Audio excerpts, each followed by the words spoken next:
நியூஸ்ல நம்ம யார் பார்க்க போறோம்னா பிரியங்கா சோப்ரா. அவங்க தமிழ் இண்டஸ்ட்ரியில மட்டும் இல்ல மொத்த இந்தியன் இண்டஸ்ட்ரியிலும் பேன் ஆயிட்டாங்க. அதுக்கு முக்கியமான ரீசன் யாருன்னு பாத்தீங்கன்னா கரண் ஜோஹர். இதையும் தாண்டி பாத்தீங்கன்னா Gauri Khan. Who is the Gauri Khan அப்படின்னு கேட்டீங்கன்னா இவங்க தான் ஷாருக் கானோட மனைவி.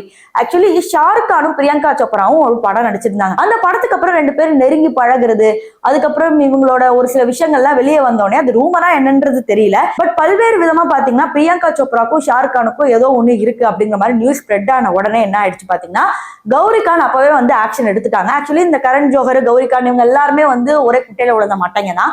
சோ அப்பவே வந்து பாத்தீங்கன்னா பிரியங்காவை பேன் பண்ணிட்டாங்க. அதுக்கப்புறம் தான் பிரியங்கா ஹாலிவுட்ல போயிட்டு அங்க ஆடிஷன் போய் அதுக்கப்புறம் படம் நடிச்சு அப்படி பெரிய ஆள் ஆயிட்டாங்க.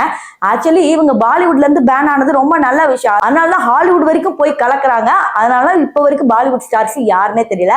இப்ப பிரியங்கா சோப்ராவை பாலிவுட்ல தெரிஞ்சதை விட ஹாலிவுட்ல அங்க போய் நின்னாவே எல்லாருக்குமே வந்து பயங்கரமா தெரியும். அந்த அளவுக்கு வந்து நம்ம இந்தியா பொண்ணுக்கு ஒரு ஃபேன்ஸ் இருக்கு. இருந்தாலும் அவங்க தமிழ் படங்களால நடிக்க வைக்கலாமேன்னு கேட்டீங்கன்னா பாலிவுட்ல இருக்கிற சல்லுஜி ஷாருக்ஜியே வந்து நடிக்க வைக்கல.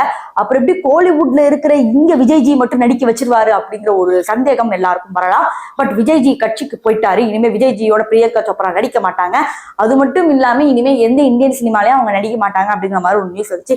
இருந்தாலும் ஏதோ ஒரு படத்துல கமிட் ஆயிருக்காங்க அப்படிங்கிற மாதிரி ஒரு நியூஸ் வந்துச்சு. அது எந்த அளவுக்கு உண்மைன்றது தெரிய வரல.